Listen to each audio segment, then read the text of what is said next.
Lu bayangin ada dua pasang pertandingan yang potensi penontonnya besar, potensi mendatangkan pemasukannya gede, tapi panitia malah memutuskan nggak ada penonton. Wah, ketika Indonesia melawan Kamboja, semua pemain, ya tapi emang kita sering gitu Ki, sering gitu sih. Waktu Indonesia lawan Saint Kitts, pemain kita bersinar semua. Mauro Zilstra yang nggak pernah dapat tempat aja dia anggap bersinar, golin kok. Kalau gua jadi pelatih timnas Indonesia hari ini di AFF ini, gue mungkin nggak terlalu apa ya. Memang ini target yang perlu lah karena Piala AFF kita belum pernah juara, jadi penting. Ketika Timur Leste dengan 10 pemain bisa ngimbangin kita, malah mesti kita berpikir apa yang sedang terjadi nih. Kalau ternyata kita kalah ya ternyata ya kita timnya bapuk.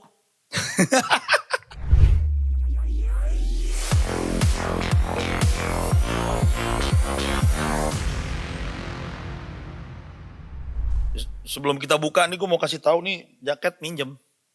Soalnya kan belakang hijau, kaos gue ada hijaunya. Itu dipaksa-paksa gue pakai Siti. Nah, tapi kita tepuk tangan dulu ya. Karena ini bukan Siti Nurhaliza atau Siti Aminah, tapi ini adalah Manchester City. Nah, klubnya Erling Haaland. Emang tim lu apa, Om? Tim gue jangan dibilangin lah. Kita seklub kan, kita sama-sama Liverpool kan. Iya. Oh, yang sudah mulai meredup itu. Bukan meredup, itu klubnya orang-orang yang setia. Iya, puluhan tahun gak juara gitu maksudnya. Tahu jadi juara lagi deh kemarin. Tapi ya begitu lah. Cocok setia pokoknya dukungnya Liverpool lah biasanya. Betul. Enggak ya. Kita ketemu lagi di apa sih nama acaranya? Gue lupa. Gudang bola. Gudang bola emang suka gitu. Maklum nih belum makan ginkgo biloba gue hari ini. Tapi yang gue paling inget nih ntar lagi ini waktu kita mau rekaman ini kan 2 jam lagi. 1,5 jam lagi Indonesia mau ketemu sama Vietnam. Nah, kira-kira gimana nih? Indonesia bakal kayak biasa spesialis final karena itu adalah prestasi yang gak bisa disamakan oleh banyak negara lainnya. Susah gitu. 6 kali kan ya kita final ya. 6 kali final, yang lain paling banyak berapa? Sebenarnya 3 kali, 4 kali, tapi juara juga lebih banyak dari kita. Kita akan gimana sih kira-kira nih? Apalagi sekarang kita udah punya 6 poin. Peluang lolos ke semifinal besar. Dan kalau diperhatikan nih kemarin Vietnam yang dianggap sebagai pesaing utama kita malah seri dari Singapura. Gue ini baru balik dari Vietnam nih, nobar sama beberapa orang lah, ada temen juga Vietnam lawan Singapura, orang Singapura juga. Yang Singapura aja bilang nggak mungkin Singapura menang sama Vietnam. Tapi nyatanya dengan cara bermain yang benar, pelatih siapa namanya, Gavin Lee namanya, pelatihnya itu pelatih muda itu. Dia mampu membuat ruang pergerakannya pemain-pemain Vietnam kesulitan. Hasilnya seri 0-0. Dan kalau lu perhatiin secara statistik itu Singapura sempat loh lebih banyak ball possessionnya dibandingkan Vietnam yang dianggap lebih favorit, dianggap oleh Indonesia sebagai lawan terberat di grup ini. Gue malah penasaran, jangan-jangan lawan terberat kita nanti Singapura. Kenapa? Karena cara main kita dengan Vietnam hampir sama, agresivitasnya hampir sama. Singapura bisa ngecilin ruangan. Nah, ntar kita lihat deh, kita tunggu. Sebelum kita ngomongin lebih lanjut, ini ada berita yang agak gimana ya? Semifinal Piala Presiden, secara tidak terduga, pertemuannya luar biasa banget nih.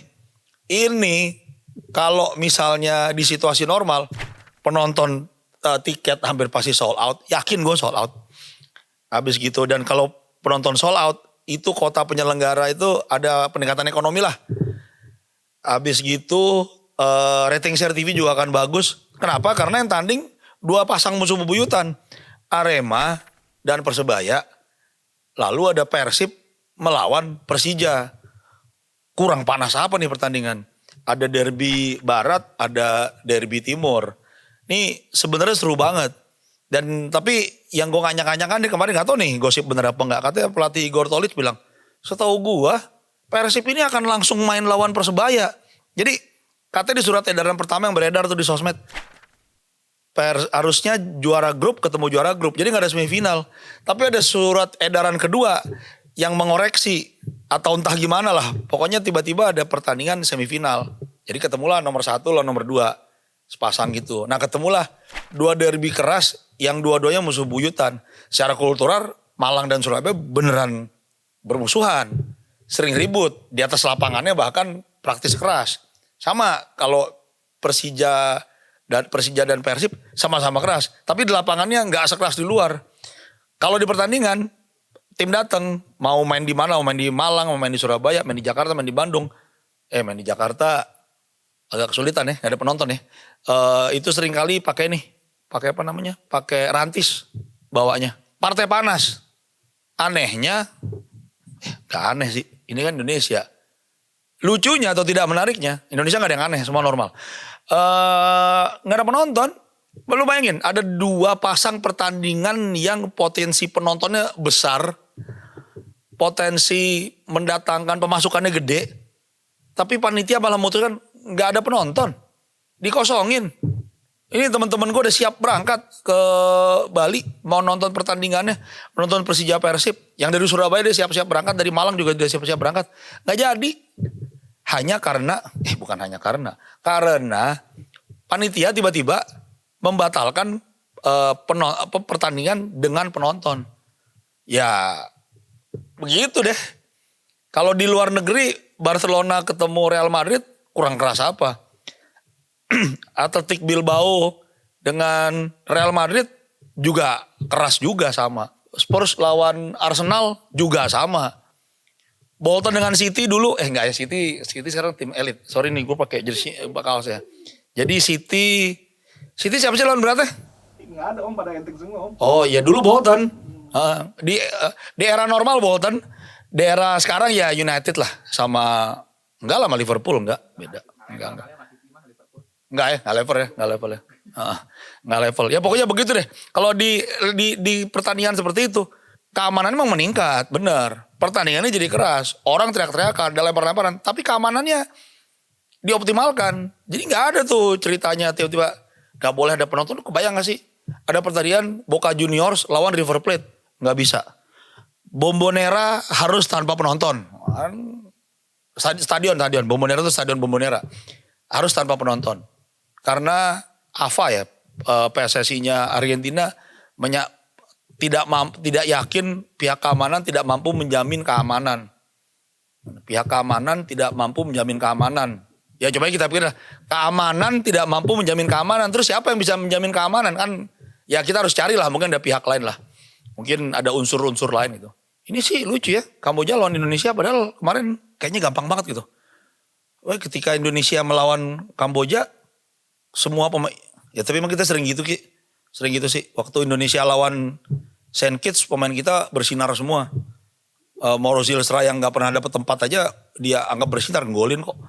Terus kemarin lawan Kamboja juga semua pemain kita hebat tuh, Michael Becker juga yang baru debutan juga bagus. Begitu ketemu kita menang 5-1 ya? 5-1. Terus begitu kita ketemu lawan Timor Leste, kita tidak superior itu. Lawannya 10 pemain. Kita nyerang terus, tapi habis Jackson Fowler itu keluar bukannya kita malah dominan gempur mereka dan menang dengan mudah. Enggak. Malah kita malah kita kayak ketemu tembok gitu. Gak ngerti kayak lupa cara bikin gol. Ketiduran mungkin di lapangan. Skuad yang sekarang ini memang bukan skuad utama tim kita. Pemahaman skuad utama itu kan kita juga gak paham sebetulnya. Karena kan pemain timnas kita kan bisa tiba-tiba ada pemain baru. Ini kalau Fikri udah ini kan. Lukman Fikri. Nah itu udah ini kan, udah disumpah kan. Ternyata John Hartman mau coba dia kan berarti ada ada pemain baru juga. Lalu yang pasti nih, yang konvensional kita masih punya Kevin Dix. Masih punya Jahit Ses. Masih punya Ole Romeni. Dan mungkin Ole Romeni itu punya pesaing nih sekarang. Michael Becker di depan. Ada Ragnar ada di tim. Tapi kita praktis di AFF kali ini belum keluar tim terbaik. Bukan gak bisa kekuatan penuh. Karena tidak semua pemain kayak Justin Hubner. Kan Justin Hubner gak dikasih oleh ini kan. Ini Hubner bahasa Inggris. Hubner bahasa Belanda kayaknya. Tapi Hubner aja deh, kita biasa ngomong Inggris soalnya. Enggak semua orang bisa ngomong Inggris sih. Little I know. Not like that also River.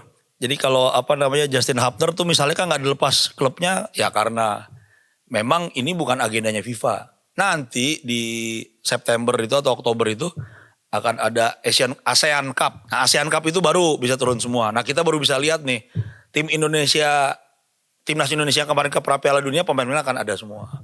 Kalau gua jadi pelatih timnas Indonesia hari ini di AFF ini, gua mungkin nggak terlalu memang ini target yang perlu lah karena Piala AFF kita belum pernah juara, jadi penting. Tapi materi kita dalam tanda kutip cukup meyakinkan karena sebagian besar pemain kita kan main di luar. AFF kali ini kalau menurut gua praktis bisa jadi sebuah percobaan untuk menghadapi ASEAN Cup. Karena ASEAN Cup nanti kan akan dihitung rankingnya. Ada koefisien rankingnya. Itu mungkin jauh lebih penting. Walaupun memang AFF kita itu, Piala AFF itu ya Piala Dunia orang Asia Tenggara. Kita bisa melihat dari 2 pertandingan awal ini kalau kita punya kekuatan yang cukup oke lah.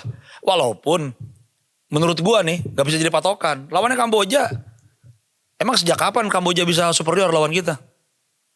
Masa lawan Timor Leste? Justru lawan Timor Leste menang cuma 3-0, harusnya enggak lah, harusnya 8-0, 9-0 lah. Ketika Timor Leste dengan 10 pemain bisa ngimbangin kita, malah mesti kita berpikir apa yang sedang terjadi nih. Gimana juga Timor Leste itu mantan kita kan. Tadinya cuma sebuah provinsi kecil yang kita jauh lebih superior. Yang PAD-nya dulu bahkan kecil. Hari ini aja kita bilang mereka negara susah. Tapi faktanya di lapangan kita kesulitan kemarin lawan mereka dibandingkan lawan Kamboja. Yang memang kayaknya gue gak tahu deh. Kayaknya di timeline kehidupan gue gak pernah denger sih Kamboja bisa menang lawan Indonesia. Jadi makanya kemarin sebutlah 11 pemain di atas lapangan kita tuh semua jadi superstar semua tuh lawan Kamboja. Begitu. Nah kalau misalnya ternyata kita kalah. Kalau ternyata kita kalah gimana ya? Kalau ternyata kita kalah, ini ada pertanyaan nih dari Ben? Kalau ternyata kita kalah, gue jadi bingung jawabnya nih. Kalau ternyata kita kalah, ya ternyata ya kita timnya bapuk. Enggak sebapuk gitu deh. Kalau ternyata kita kalah dari Vietnam malam ini, ternyata ya kita nggak kemana-mana. Ternyata kita memang hanya hebat kalau lawannya Saint Kitts, Oman yang udah 15 tahun terakhir, 10 tahun terakhir nggak jelas bolanya kayak apaan. Kalau lawannya Timor Leste, Kamboja, kalau Laos kita masih bisa menang lah. Myanmar mungkin kita masih bisa masih bisa superior juga. Tapi nyatanya kita lawan Vietnam kalau kita tidak bisa menang, mungkin nggak tahu ya. Gue nggak tahu mau nyari alasan apa lagi karena kalau gue pikir-pikir alasan kita nggak turun dengan skuad terbaik. Kalau kita nggak turun skuad terbaik, ya turunin lah skuad terbaik lo. Terus kita akan bilang pemain terbaik kami nih, pemain terbaik Indonesia ada di Eropa. Lah terus kan nggak begitu cara berpikir. Kalau kita memang bagus, mau turun dengan tim ketiga sekalipun, kita akan gampang aja menang. Cuma Vietnam loh. Kalau kita emang merasa hebat lawan Australia misalnya. Australia tim kedua aja masih bisa menang lawan Vietnam misalnya. Ini, tapi kalau yang gue temukan ya, dari kemarin balik dari Vietnam, ini kan ya ada orang-orang Asia Tenggara gitu lah. Ini bedanya, kalau kita nyebutnya naturalize, atau diaspora. Kalau orang Vietnam nyebutnya foreign players. Lalu teman yang lain sekarang itu, di masa sekarang, biasa semua negara punya foreign players. Indonesia bukan yang pertama, tapi Indonesia salah satu yang memulai. Thailand sudah banyak pakai pemain yang mereka sebut foreign players. Kan ada Manuel Bir kalau nggak salah hari ini nih. Dulu ada siapa ya? Pokoknya ada banyak lah dari zaman dulu. Ada turunan Swiss, turunan Swedia. Itu ada yang pernah main di Bali United itu Elias Dolah. Juga kan turunan Swedia. Tapi memang hal yang biasa. Jadi kawan dari Singapura ini malah bilang, emang lu kira pemain Singapura orang mana? Orang Singapura asli kan dikit. Bahkan tanah Singapura itu kan pribuminya orang Melayu. Isinya mayoritas juga sekarang udah etnis lain. Ada banyak Cina, banyak India. Dan sejak era kapan udah ada Alexander Duric, pernah ada Paul Bennett, pernah ada Agu Casmir yang datang dari Eropa, datang dari Afrika. Artinya foreign players itu hal biasa, dia bilang begitu. Nah di Vietnam sekarang itu yang lagi rame diomong itu Rafael Song itu tuh. Rafaelson, kok Song sih, Song ke bahasa Perancis. Dikasih nama ini. Nah ini menarik nih, Rafaelson kalau Brasil dikasih nama Nguyen Swanson. Jadi menurut gua Tom Haye mestinya dikasih jadi Tommy Hasan Yahya misalnya, ya kan? Atau kayak itu tadi tuh, Luke Fikri dikasih nama Lukman Fikri. Misalnya gitu mesti ada gitu-gitunya lah. Ada Indonesianya yang udah lama. Joy Pelupesi, ya orang Ambon biasa, Joel namanya. Terus ada kiper mereka nih, Patrick Lagiang, nih kalau nggak salah turunan Slovakia. Kakak dia tuh main juga di Slovakia, ya tapi pemain, ya di sana gitu-gitu aja. Habis itu ada Do Hwang Hen ini kayaknya dari Brasil juga deh. Ada nama Brasilnya lupa tuh kemarin di TV. Ini ada lagi, ini boleh ngomong jorok di sini. Ini nama pemainnya, ini namanya Nguyen Tailo.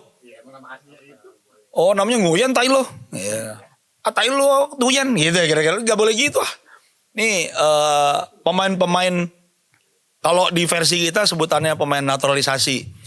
Orang-orang ini di sana udah 5 tahun jadi main di. Kenapa Vietnam ngambil pemain ini nih, kecuali Patrick ya, yang karena ada keturunan.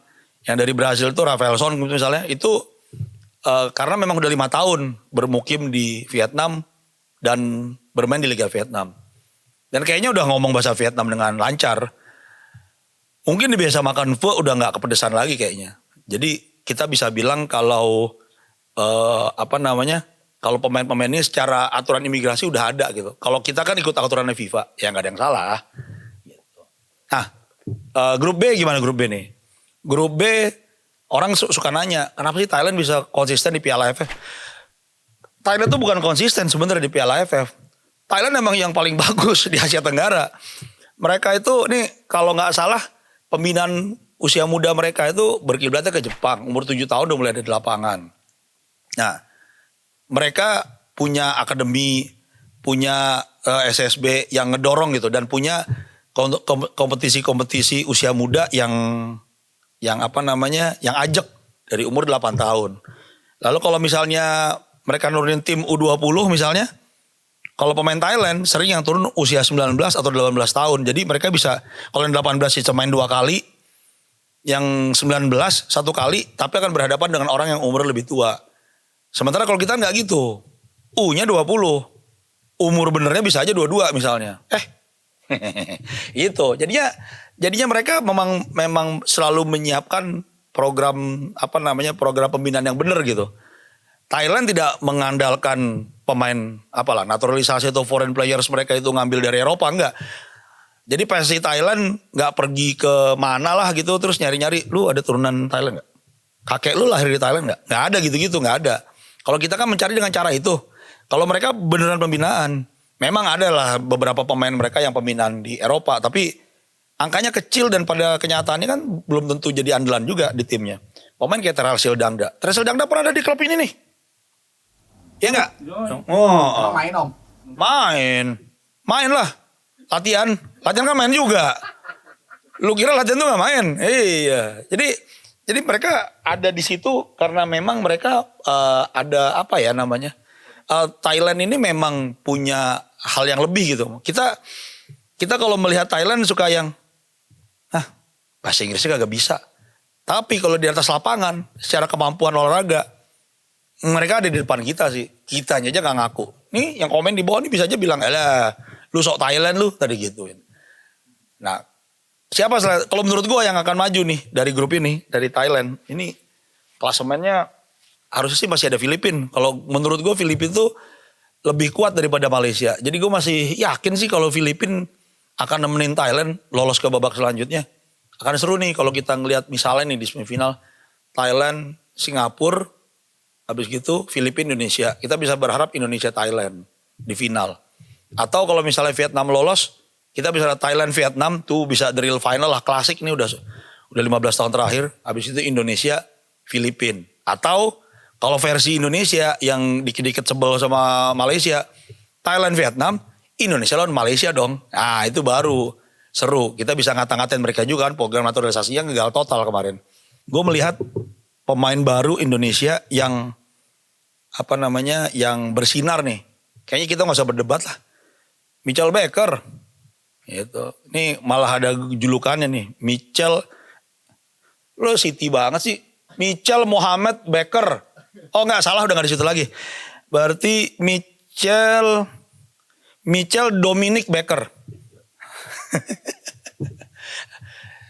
Mitchell Hugo Becker. Nah gitulah kira-kira. Ini Mitchell Becker nih yang ada hubungannya sama Abu Rizal Becker ini sudah bikin 4 gol. Tingginya 197 ya, 197 cm. Ini pemain yang kemarin kalau nggak salah tuh dia bikin hat-trick itu 2 gol di antara pakai kepala dia. Ini pemain ini menarik banget nih. Dia main di Amerika. Di sebuah tim yang ada di Liga Mahasiswa di sistem NCAA. Jadi kalau di sini itu mungkin kayak dia andalannya Binus gitu. Yang kemarin kalau di Liga ketemunya UI, Gunadarma sama Trisakti misalnya gitu. Nah, tapi lu bayangin dong. Pemain level mahasiswa turun di Asia Tenggara di sebuah sub benua ini Asia Tenggara yang jumlah penduduknya gede-gede nih bisa dominan. Berarti kan memang kelas di Asia Tenggara kan jauh ternyata sama yang lain. Makanya kalau temen gue pernah bilang susah Asia Tenggara lolos ke Piala Dunia. Itu Piala Dunia kita tuh AFF gitu. Jadi gimana menurut lo? Lo kasih pendapat deh di sini Indonesia bisa juara nggak? Ini kalau dibilang penting apa enggak, buat gua enggak lah, kalian harus sepakat lah, kita belum pernah juara kok. Ini AFF itu penting. Jadi menurut kalian Indonesia akan juara atau enggak? Coba deh dijawab.